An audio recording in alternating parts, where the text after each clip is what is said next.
So our instructions are to find the area of the trapezoid. So we want to know this area. Two different ways of doing it. If we could just find this, then we could use the formula for the area of a trapezoid. Or we could break it down even further into something that we're pretty confident in. You know, finding the area of this rectangle and then the area of a triangle. Those are formulas that a lot of people are pretty comfortable with. So let's take that approach. Let's make a rectangle. It's easy to find the area of that rectangle. Actually, what is this? Is this 7? That looks like a 7. So if this is 7 in dimension and then this is 4.5, then the area of the rectangle is 4.5 times 7. So that's 31.5.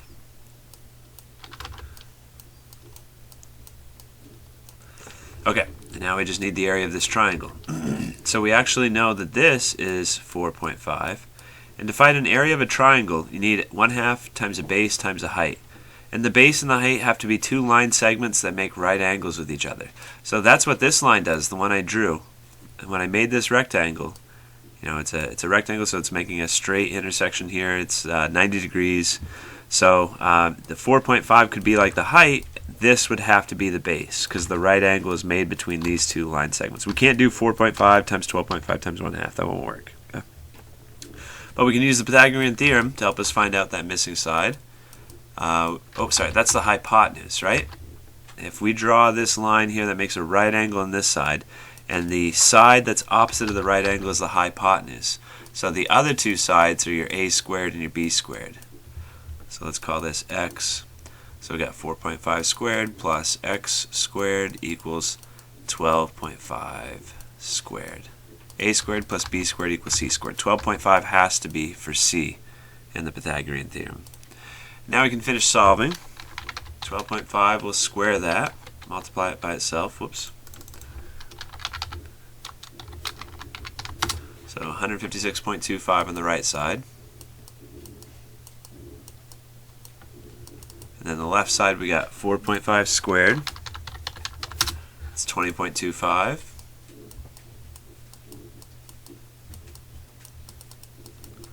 And then we're trying to get x by itself, so let's subtract that 20.25 from both sides. So it's 136 on the right side. And then to get x by itself, we've got to get rid of the squaring. So we'd have to take a square root of both sides. Or as a decimal, here 136, I'm going to hit the square root button on my calculator, get 11.66 roughly. Okay, so we did all that work so we can find out the area of this triangle. Now that we know what x is, now that we know this side is 11.6, this is like a base of the triangle and this is like a height because they make a right angle with each other.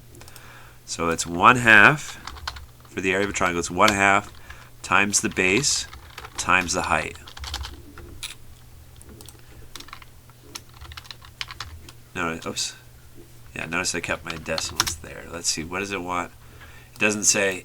If it wants your answer like to the nearest 3 decimal places, you'll probably want to take more decimals than just 11.66. Square root of 136 is 11.6619. So maybe taking that much would be a good idea. If I don't know what they want for a decimal place here. We've got 26 point, all that stuff. That's the area of the triangle. The question is, what's the area of the trapezoid? So they're asking for this entire area. We're going to take the area of the rectangle, this portion, and add the area of the triangle. And that makes the entire area of the trapezoid. Okay, because a trapezoid is a figure that has 2 parallel sides.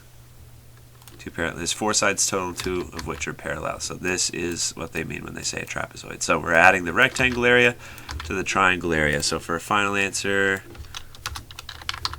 I got this, and then you just need to round to wherever Newton says to round to.